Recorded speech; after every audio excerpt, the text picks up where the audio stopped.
This Hi, everyone. Thank you for joining us.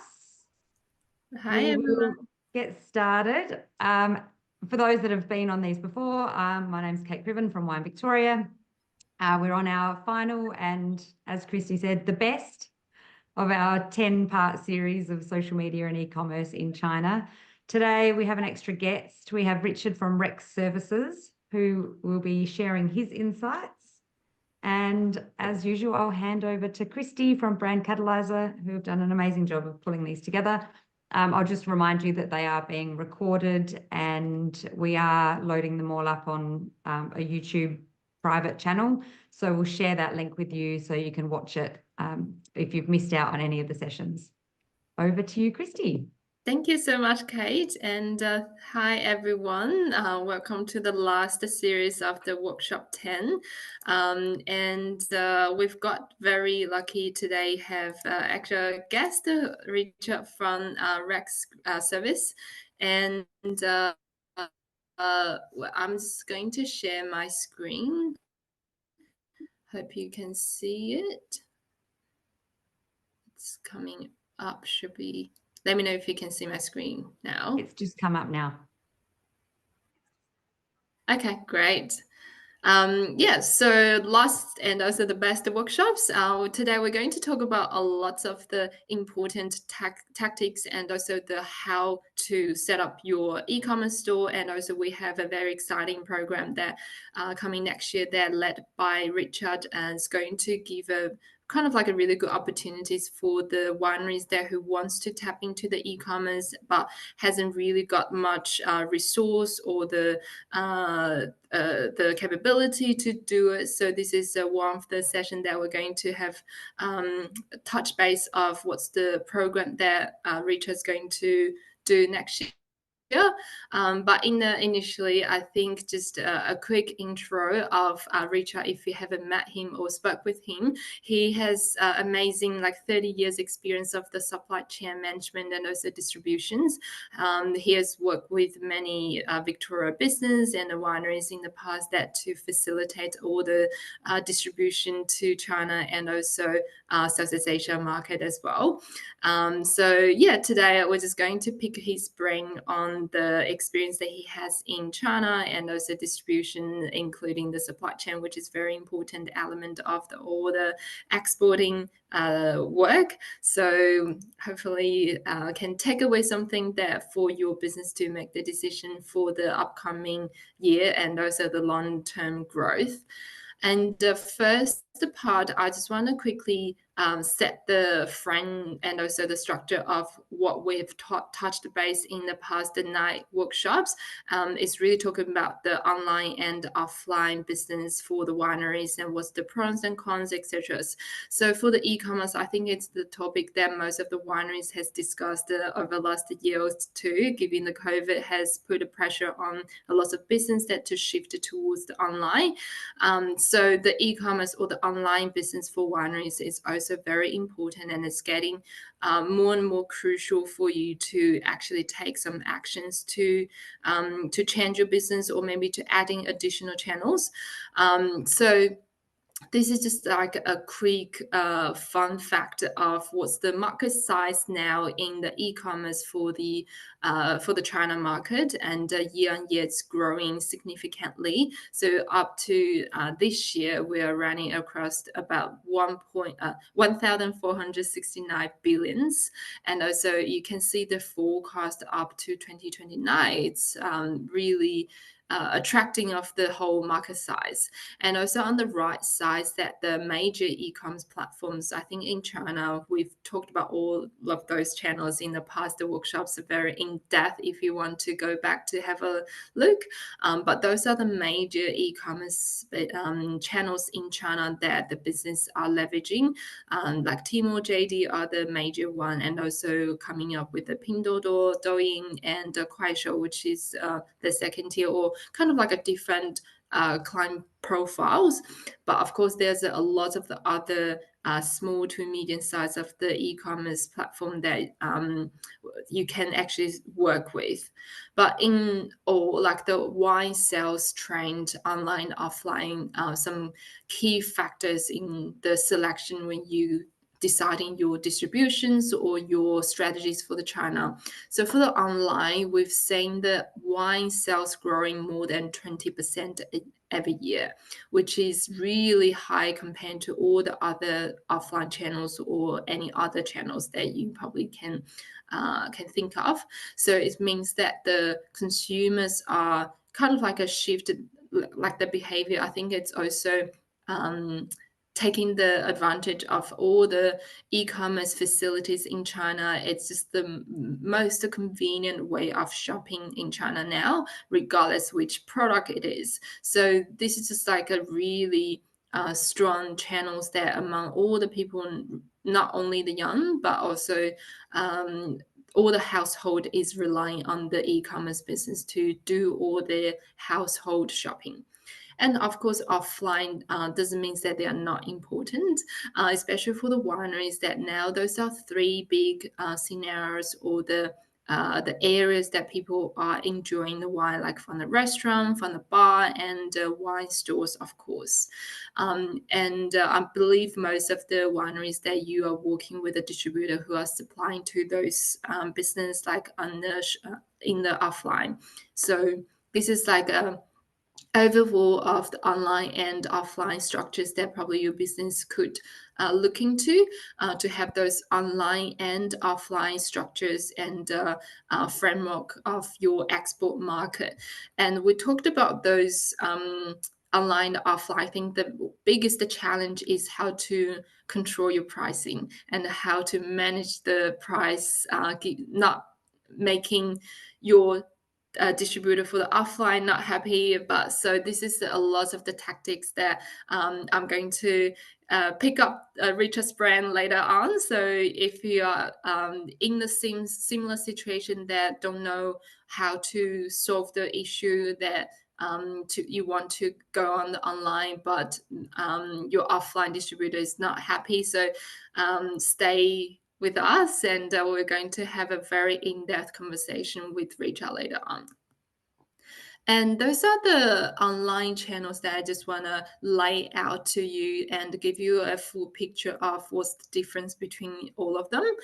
So for the Tmall and the JD, they are more like the high-end brand and the long-term brand building e-commerce channel. And of course, that they are still in the top 3 market shares in terms of the e-commerce. And also the second one, the Pinduoduo, if you haven't heard about them, it's very similar to Tmall that you are seeing in Australia.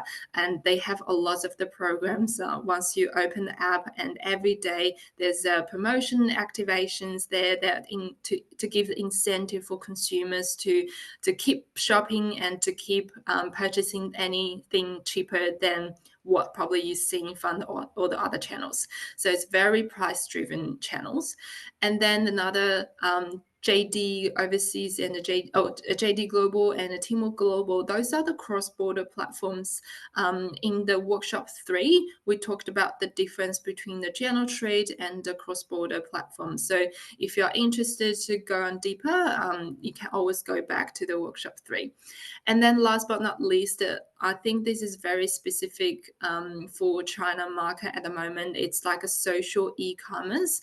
It means that it has the element of the social media, like what we're shopping, like we're enjoying on the Instagram, Facebook. So it's very much like a community driven. But of course, that in these 3 platforms, that they have the e-commerce channels that enable the brand to not only promoting the content, promoting the brand through the content, but also they can attract the consumers from the content and direct it to their e-commerce stores to purchase the products. So those are the 4 big categories of the e-commerce that within the China landscape. And then when we talk about the journey of how do you deliver your brand, your product from your current warehouses or the wineries to the consumers, the journey is actually a little bit complex. And this is where the company like a Reacher's team is coming to play to really support and facilitate the whole journey from end to end. As I mentioned, there's two ways of trading to the consumers, the general trade or the cross-border e-commerce. The general trade, most of the winery in the past that probably rely on these channels is to supply to the offline channel, and the distributor or the buyers are doing all of this registration of your product and getting to the domestic warehouse, which will have a sticker on your label in Chinese, and then across those supply chain companies that to deliver your product to each of the stores, whether it's the Tmall warehouse or maybe it's the warehouses stored within a big restaurant group. So those are the warehouses that the product is storing, and then they would deliver to the consumers till the end. So this is a long journey. So if I think for the wineries, for the wine, it's not as crucial about the timing or the logistic time frame, because the shelf time is much longer than all of other fresh fruit, etc. But still, I think for the supply chain model and also the journey is also very important for the brand to consider, because the longer the journey it is, the more layers of the cost that you actually need to bear, and also depends on the logistic warehouses, everything. You need to have the very strong capability team to supply into each of the warehouses that the buyers has. And also for the since we talk about the e-commerce, whether it's a flagship store or you're selling your product to a collective stores, so those are the advantage of having the brand flagship store. If this is something that in your mind that to consider, of course you will have a full brand control of your branding and also the look and feel, everything. And the price power is you decide what's the RP that you want to be in the market, but of course that you will consider whether the RP is acceptable by the market or not. And then for the full brand flagship store, you will have the customer data access to yourself. But the challenge is if you are going ahead with the flagship store, of course, that you will need to pay for all the high upfront cost, and also all of those promotions needs to be in place that to promote in your stores. So this is the advantage and challenges of having your own flagship store. So we talk about another scenario is what today Richard probably going to talked about and mentioned for the collective stores. So instead of having your own flagship store, as the distributor, Richard is proposing to have a collective stores that to selling all the Victorian wine in one store. So all of the cost is spread out, and also it's promoting the whole Victoria regions of wine, and also different type of the grapes, and also to have a holistic view and a promotion of all the Victoria wines. So this is the one thing that we can pick up his brain later on. And those are just the general steps of launching your online presence in China through the e-commerce. Of course, you need to do all the preparation of your understanding of the market and pick the right SKUs for the market that resonate with the drinker in China. So currently we have a very exciting roadshow and kind of like a engagement campaigns with the Fresh Hippo consumers. Is we work with like a Wine Victoria is leading a program with the Fresh Hippos just to get the first-hand resource of the engagement from the wine, to get the feedback from the consumers in China to tell which type of the wine they preferred, and also which brand that they have more preference in. So this is one thing that we are running, and we will be able to come back with some more feedback in 2 weeks' time. So if you participate in this program, stay tuned, and we will sharing all the insight later. And of course, for the wine export, that we will have all those policy and the compliance need to checked. And generally, this is the expertise that are coming from the company like Richard, that they will facilitate the whole registration and also the compliance to make sure that your product is legally imported to China. And then the faster growth through the supply chain collaborations, and we can enter the e-commerce and the social platforms, and through those seeding and the KOLs, the strategies to promoting your brand, promoting the channels, and then to really set for a long-term stability of the growth in your e-commerce. So this is just like a really top-level framework of the journey to set up your e-commerce or to participate in the e-commerce business. So those are just like a set the context of today's conversation, and we have Richard here today. So I prepared a lot of the good questions, hopefully representing your questions as well. But feel free to drop your question in the chat box so we can facilitate at the end and talk in detail with Richard. So thank you, Richard. I will actually started with today's question. So just to very top level, can you share your experience working in the wine industries, given that you have 30 years experience in the supply chain, as worked with many winery brands? So yeah, tell us your experience. Thank you very much. And Rex Group already established at 30 years, and we just focused on the supply chain distribution. In the past 30 years, we work with many big brands, such as Bayer from Germany, and also from Australia side, we have a Devondale, we have a Blackmores, and the last year, and we because this year the wine policy changed, we got the invitation from Austria and also Wine Victoria, and also from other states to have the vineyard to build up the online business. For the past 10 years, we have a lot of business immigrant to build up their the wine supply chain in China. So because the business model is quite different from right now, so what they did is something different from right now. Great. What's the key difference you think has changed in the wine industry for the export to China? Let's just say compare the COVID before and now. Yeah, it's really a big difference. There are two difference. Is one is formally there is the business immigrant. Every business immigrant under the visa 163 or 188 have to contribute 300,000 to 400,000 sales per year. It's very difficult for them to do business. For example, if they are in car business, if they are in other field, very difficult for them to bring milk to China. But wine is a long shelf life in China. Although in Australia there is no shelf life for wine, but in China there are 10 years.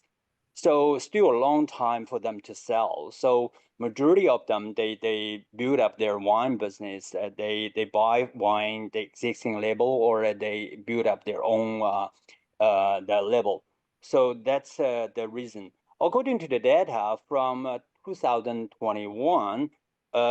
Just 150 163 visa, but till 2011 is just 150. But in 2020 to 21 financial year, 163 is about 240, and then 188 visa is 400. Altogether, it's about 640 business immigrants from China. Majority of them, I believe 30% of them do wine business. So they have a big contribution in that business. But unfortunately, the government stopped this kind of business innovation investment program, including the 1AA visa. So that means that we have no this kind of channel to sell it. So that's a big change in that. So another thing is the change. Maybe majority of the vineyard attended the expo in Hong Kong, one expo in SAIA, or some one expo in Chengdu, and also Austria and the Vic House set up many the wine tasting events in China. Many brands attend that. The feedback is a lot of distributor like it, but they cannot do a big order as before. Formerly, they say, okay, you give me an exclusive, I can give you a guarantee at 10 or 20 container a year. But this time, market change, so the distributor have no how to say confident to do that. So I think the most important thing is that the vineyard have to accept this reality to think about how to empower the Chinese distributor to give them the confidence to place order. Great. Thank you, Rita. I think in the summaries is the key changes. The whole business landscape has changed, and also a lot of the policies changed in the past from the government or from the. I think for wineries, a very special case that it's involved with all different the immigrant case. It's different from all the other category, I would say. But also just after COVID, I think the business the landscape changed significantly, that a lot of those big buyers in the past or distributors in the past that has been impacted by the COVID significantly. So their business format has changed as well. So probably it's more like the expectations in the market from the winery side that needs to adjust it based on what's going on in the China. So I think all of those programs that the Wine Victoria has facilitated and hosted in the past, actually past 7 months, has been really good. That just to give those wineries a really in-person and the first-hand information experience, that to talk to the buyers in China, in Hong Kong, talk to the consumers to really understand what's the expectations from the market now, and also from the business side that you could adjust your strategies. And also even the taste of wine has changed significantly over the last 5 years. So this is the really good opportunities that to adjust your strategies from the business into export. And I think John has questions regards to the 10 years thing. So maybe I can explain that. Maybe Richard can support if there's any additional information there. So just from the standard practice in the wine category, it's just like by default, the China government put a 10 years expiration date. So it doesn't mean that actually after 10 years, it's going to taste bad or something.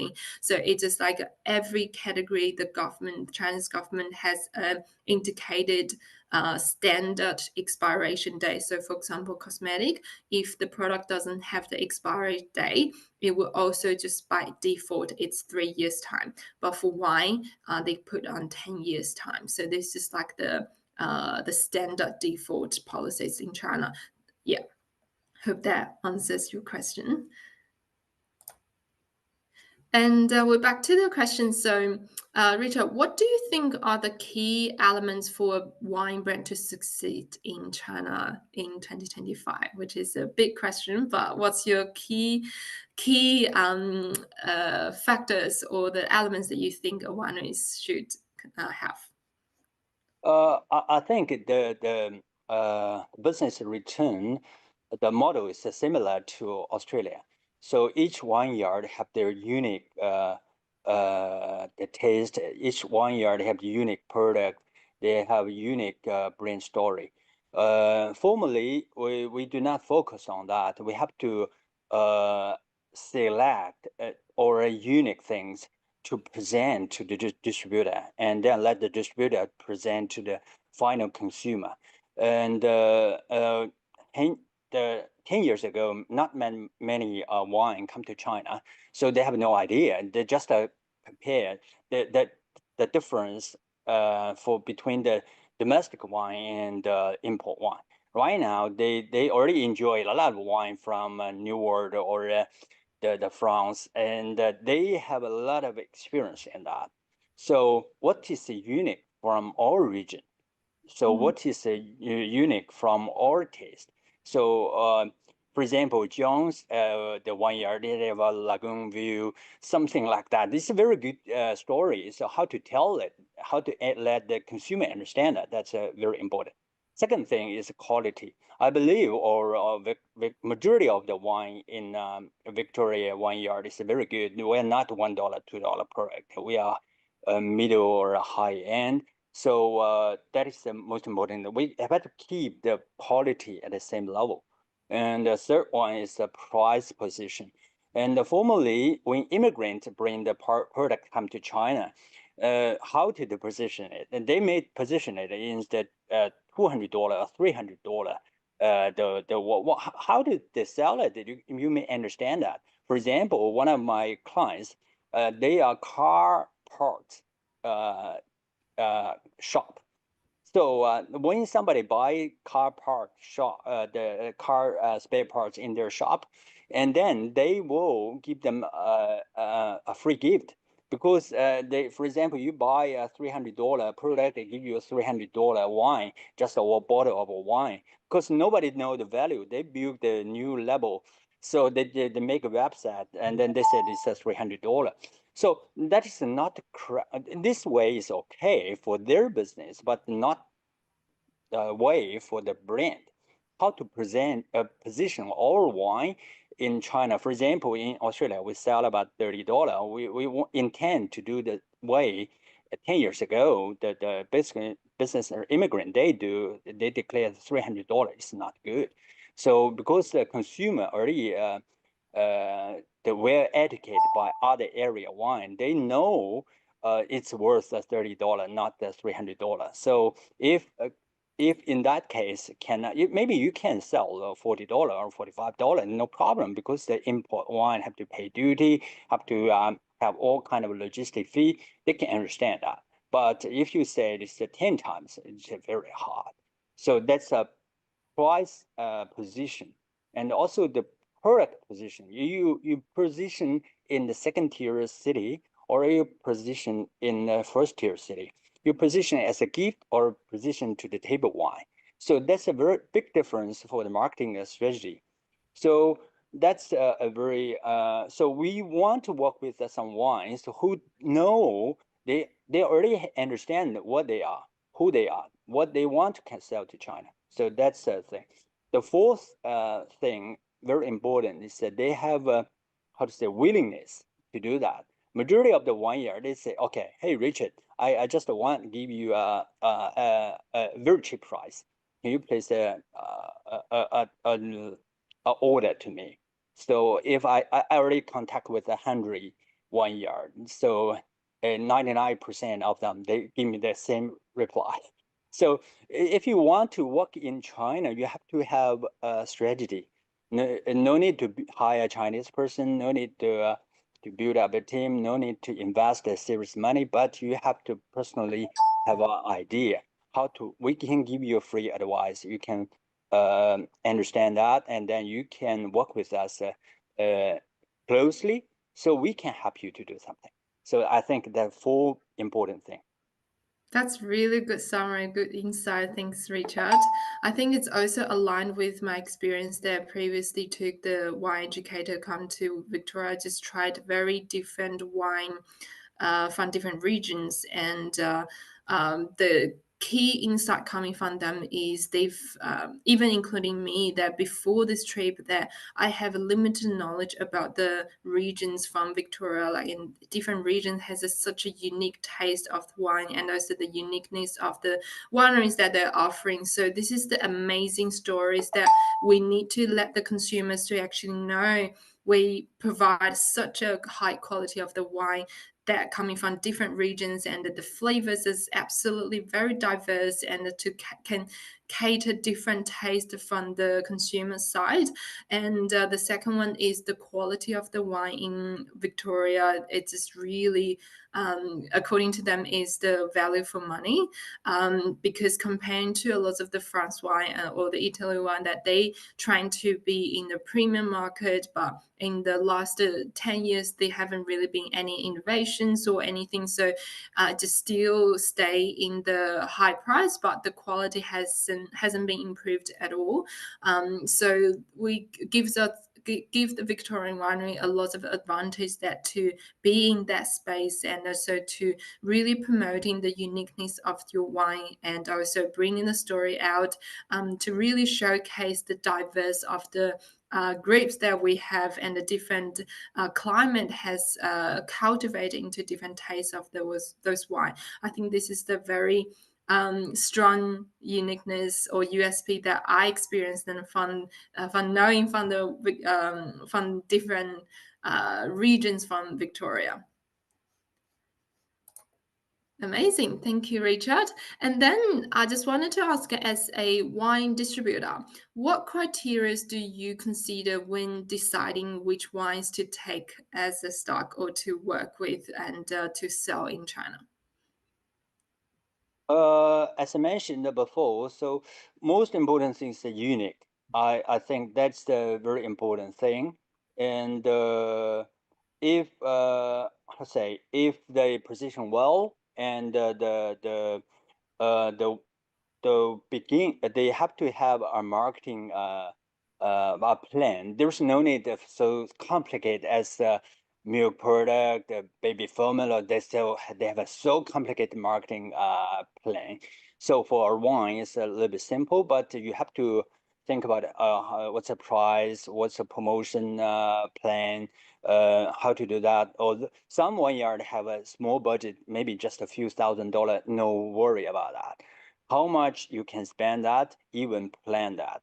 The many vineyard they attend a lot of trade events.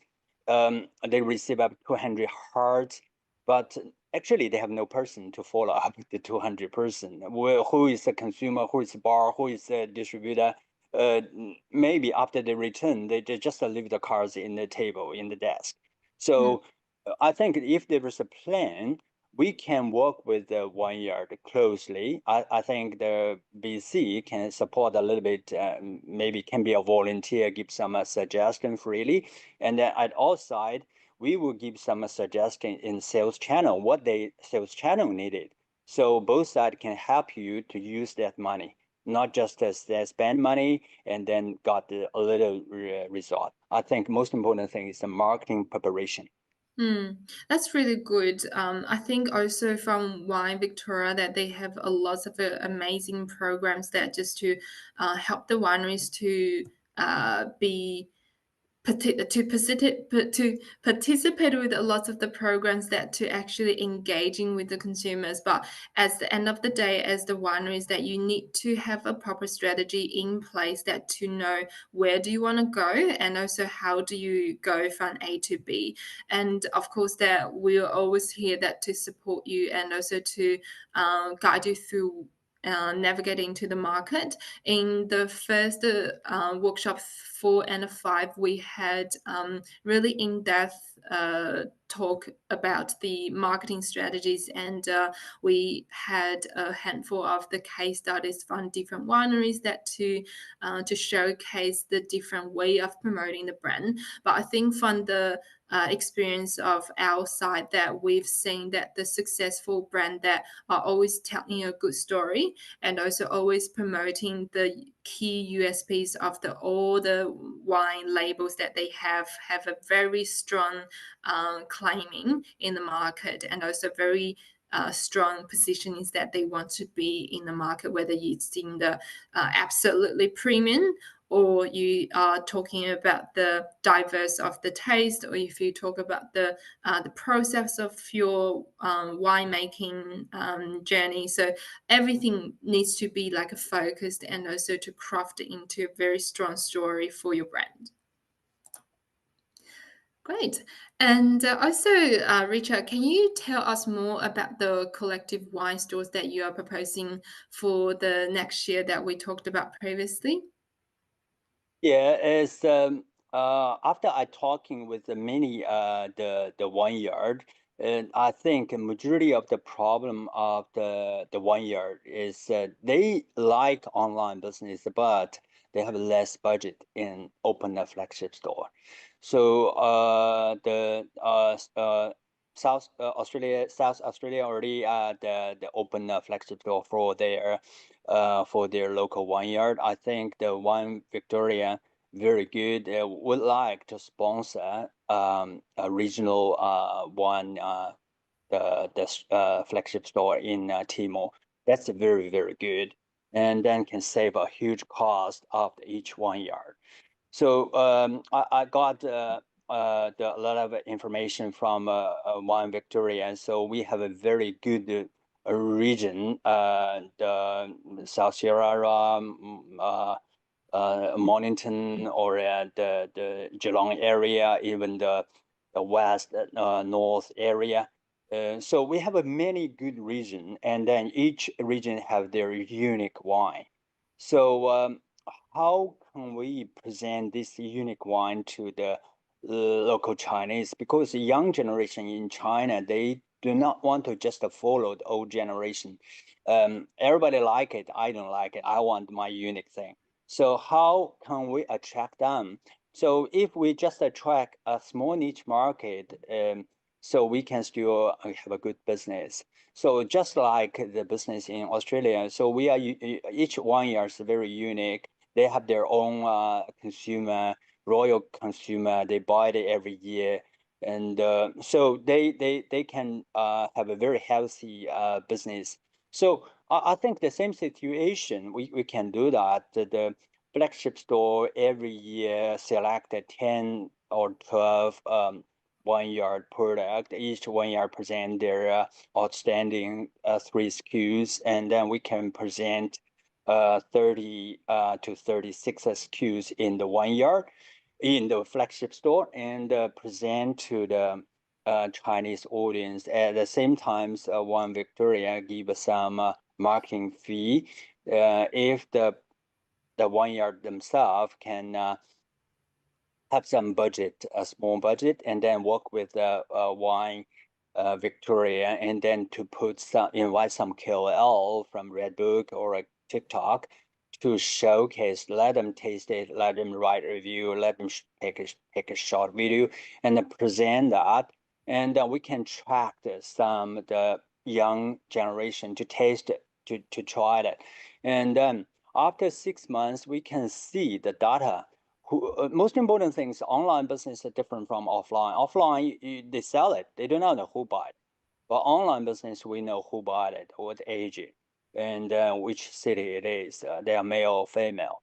Because we cannot showcase to you each buyer's name because it's some confidential information, but we can collect all kind of statistic things. So the male or female. So all these kind of things, we can get it. We can make a conclusion whether your marketing target client is real the buyer.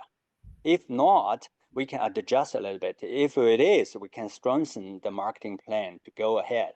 So step by step, after 6 months, we collect the data. We already have talked with the JD Global, the wine section. If the Timo, the data showcase is good enough, they will have interest to put the product in their section, one section to do that. So the Timo and the JD already got about 65 to 70% of our market share in cross-border. So that would be a good a marketplace to showcase all the thing. So that's a very good a project for each vineyard to showcase their product to them. At the same time, or the one Vic House in Shanghai, they have some events. We can do the online, offline, the how to say event together. So in that case, we can make all the things easy. After 10 months, or that means 3 quarter pass, I think 1 or 2 SKU can be have a good performance.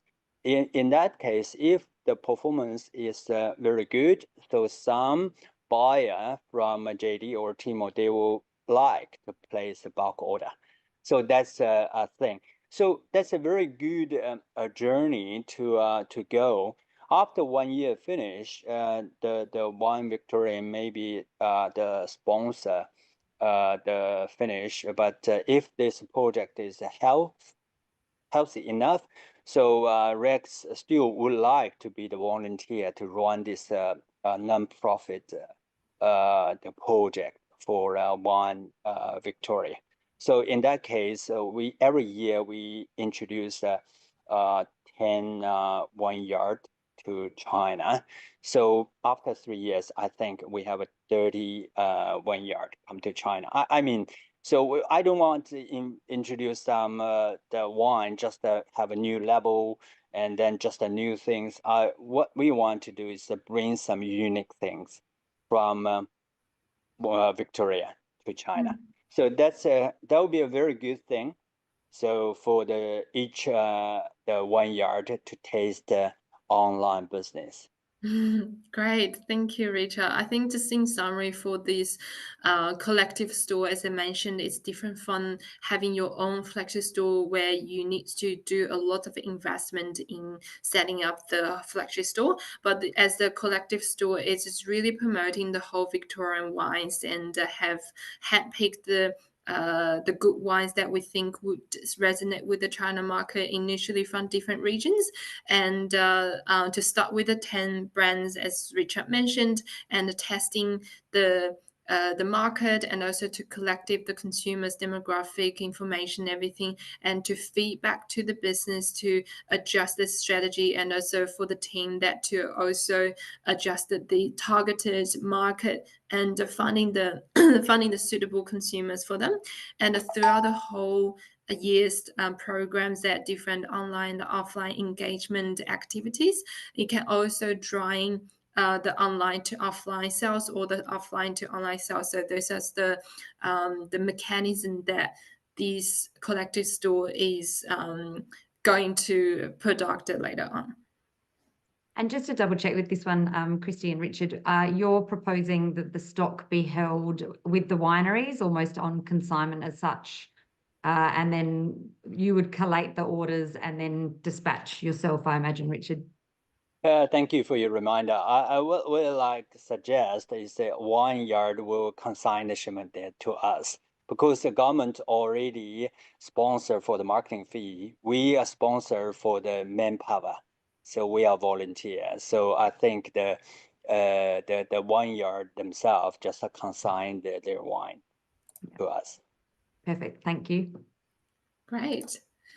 And then just, Rita, can you tell us more about the collective stores you're planning next year from the store model and like what Kate has mentioned, how does the logistic thing works and whether this is the cross-border or this is the general trade and how does this commercial terms that looks like? I think the benefit things I already mentioned briefly. So besides the data, majority of things have a more person to reach this product. For example, if we have a data roughly a person, if they want to buy online, they at least see 5 or 6 times, sometimes even 7 times, and then they will buy it. So that means although, for example, next year you just sell about 1,000 bottles, I mean 1,000 buyer buy your product, that means already have 7,000 buyers see your product, even more. So that's a very good for exposure your product. So that's a very good thing. So majority of the benefit from all the exposure of your brands, because majority of the offline distributor, if they are even they are very big in the regional. For example, in Shanghai, they have 50 employees. They reach a lot of bars and restaurants. They still just focus on one region. Even they maybe have a 5 branch in 5 cities. So they just the regional coverage. They cannot cover to Tibet. They cannot cover to the very far inland 5-tier city. So majority of the sales per the network cannot touch there. So how? But online business, everybody can open the app. They can see JD. They can see Tmall. So reach the area which your existing distributor cannot reach. So that's a very good for this model. So besides that, you get some sales chance and also have a chance to marketing. The specific one we would like, so we will just follow the policy of Wine Victoria. We support to the middle size and small size majority, not the big company. They are big enough. There's no need for us to support them.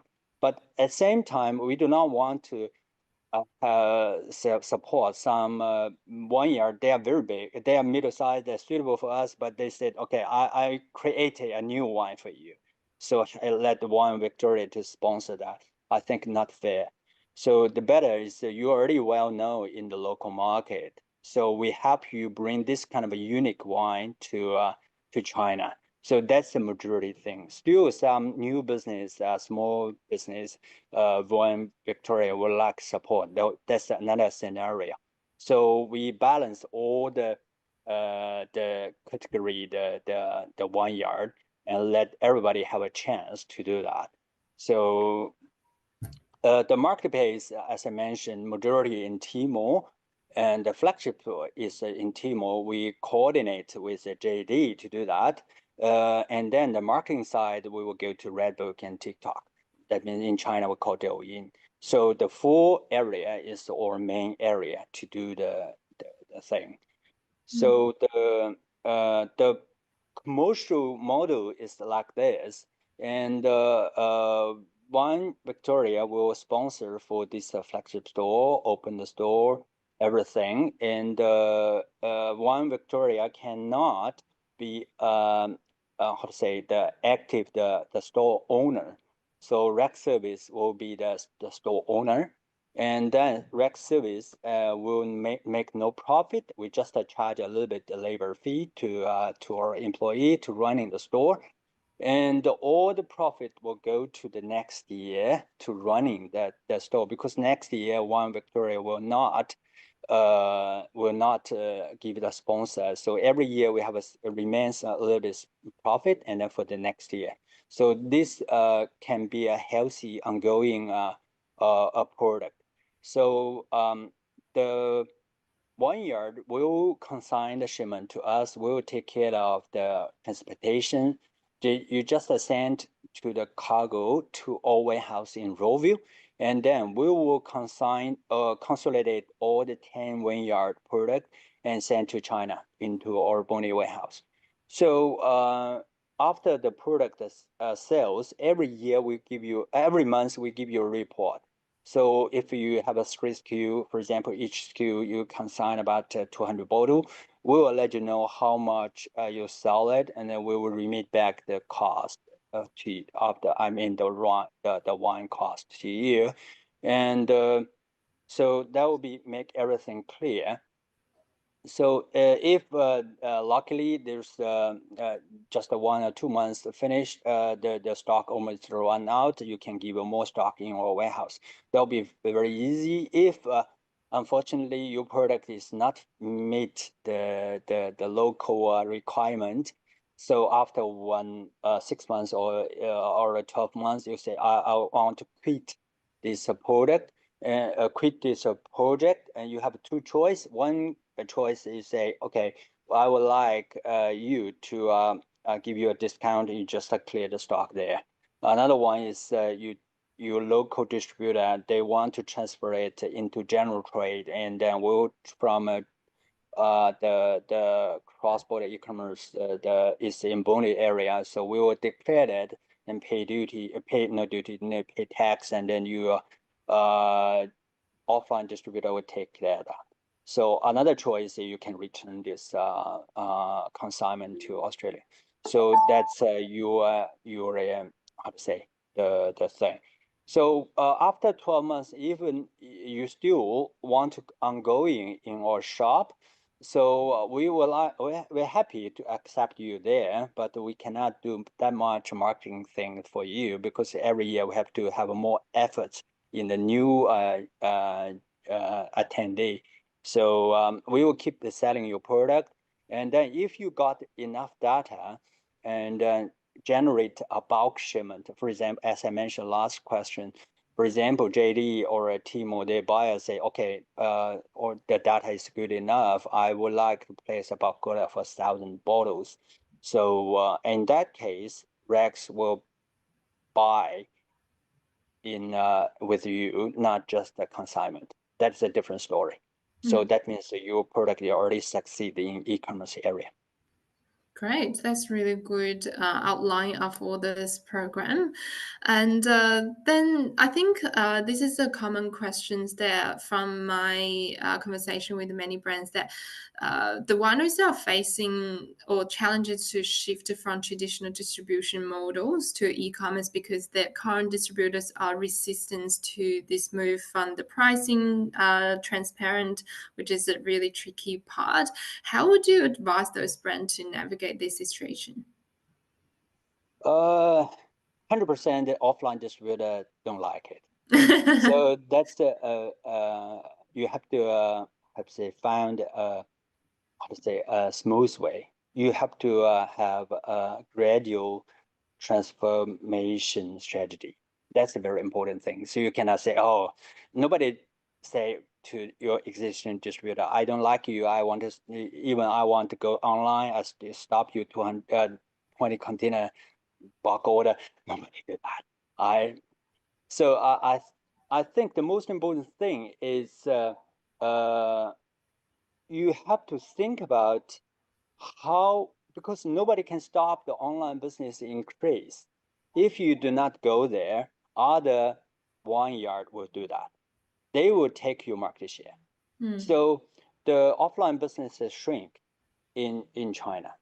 So you existing distributor, formerly they place maybe 20 container, maybe next year 15, next year maybe just a 10.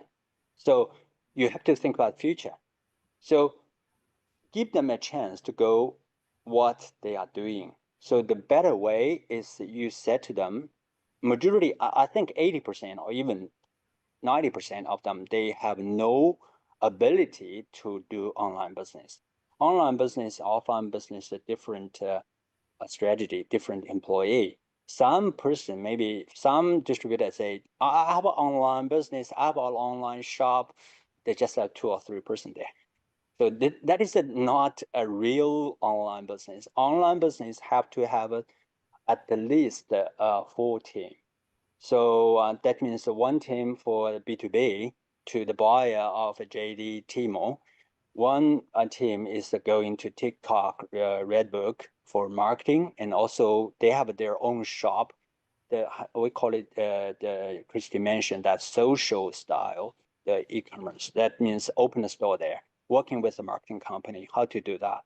So third style is third team is will go to the how to say the how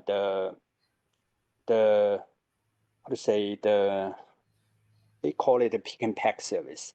Pick and pack service is some small and middle-sized retailer. They have no ability to buy bulk. They're not big as a Tmall or JD, so they have to do that. So that's a 3 sales team and 1 supply chain team. You have to have coordinate both on the general trade and cross-border the stock.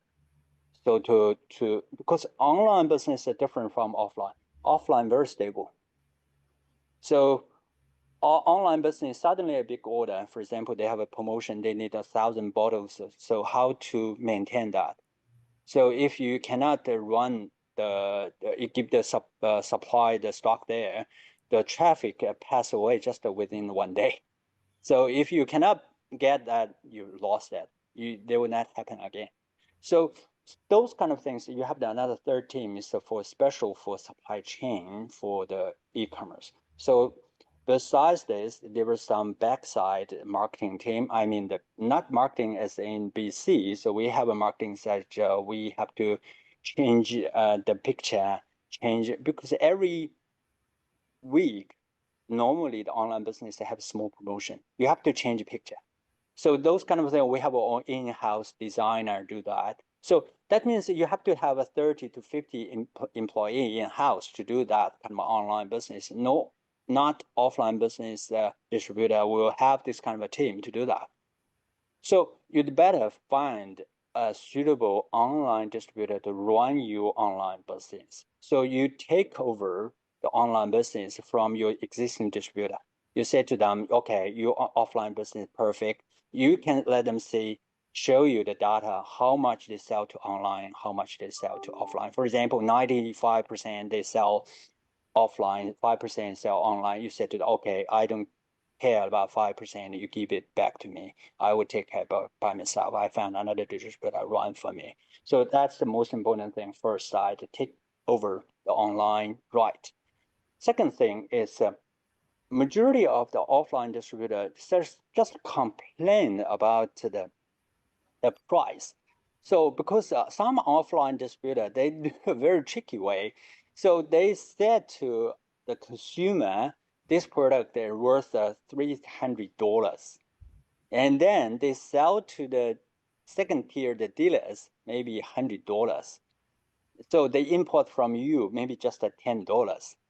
So they do a lot of these kind of tricky things. They declare in their website this product is worth $200 or $300. So they make the fake price value chain there. So that's the offline model. No worry about that. So just to say what your existing distributor declared the value chain is, we will follow that. For example, they say real, they declare it says this wine worth $300. In Redbook, in TikTok, in JD or Tmall, everywhere we share the same number, not different. We get from you also same $10, we will sell $300. You make more margin, that's good.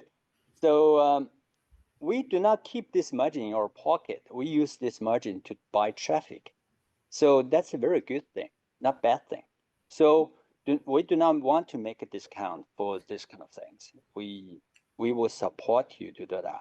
So step by step, because those kind of existing big gap value chain is a good thing, not bad thing. So that means we have room to do marketing thing. So that's very important. So we will help you to do that.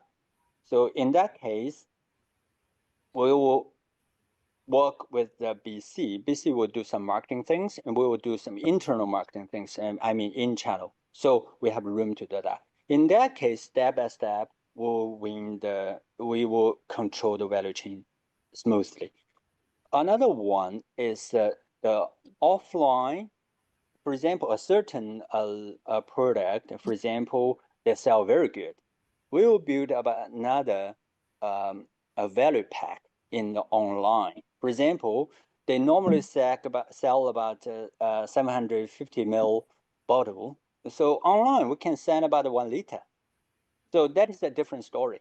So same level, similar level, and same logo, but different packing. So we can sell to